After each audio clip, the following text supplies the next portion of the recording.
اب کبھی کبھی ذہن کے اندر یہ ہوتا ہے کہ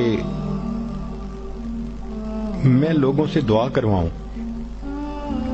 چنانچہ کوئی ماں باپ سے دعا کرواتا ہے، کوئی پیر استاد سے دعا کرواتا ہے، کوئی بڑوں سے دعا کرواتا ہے. دعائیں لے کے ہمیں خوشی ہوتی ہے، اور یہ واقعی اچھی عادت بھی ہے کہ انسان دعاؤں کے لیے کسی کو کہے. اور اگر کسی کو کسی ولی کی دعائیں ملیں تو سبحان اللہ، اور اگر کسی معصوم کی دعائیں ملیں تو وہ تو اور بھی زیادہ اعلیٰ بات ہے. عورتیں توجہ سے سنیں کہ ایک آیت ہے، 3 آیتیں ہیں.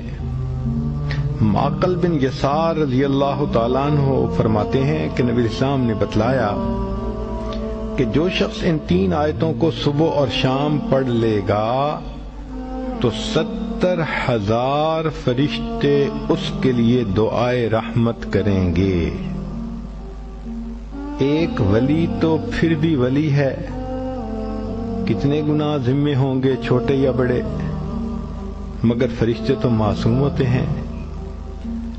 فرشتے اس بندے کے لیے صبح و شام دعا کرتے ہیں.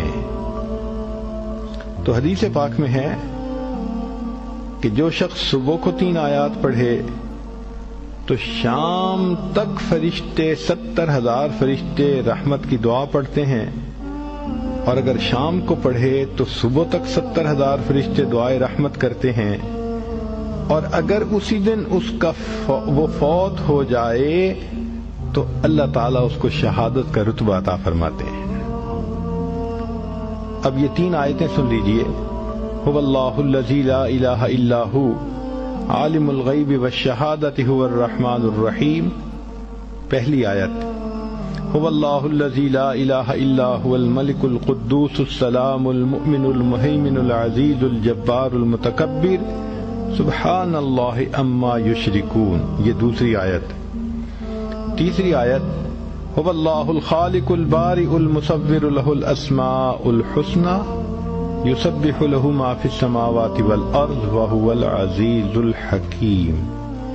یہ 3 آیتیں جو بندہ صبح پڑھے تو شام تک 70,000 فرشتے اس کے لیے رحمت کی دعا کرتے ہیں، اور اگر اس دن میں فوت ہو جائے تو شہیدوں میں اس کا نام شمار کر لیا جائے گا. ہمیں تو چاہیے کہ ہم اس عمل کو جزو زندگی بنا لیں. 3 آیتوں کو پڑھنا کون سا مشکل کام ہے، اور دیکھیے اجل کتنا بڑا مل رہا ہے. تو بچیاں، عورتیں کوشش کریں کہ ان آیتوں کو روزانہ پڑھ کے فرشتوں کو اپنے لیے دعا پہ لگائے رکھیں. دل کی یہ چاہت ہو کہ بس ہر وقت فرشتے میرے لیے رحمت کی دعائیں کرتے رہیں، میں ان کی رحمت کی دعاؤں میں رہوں.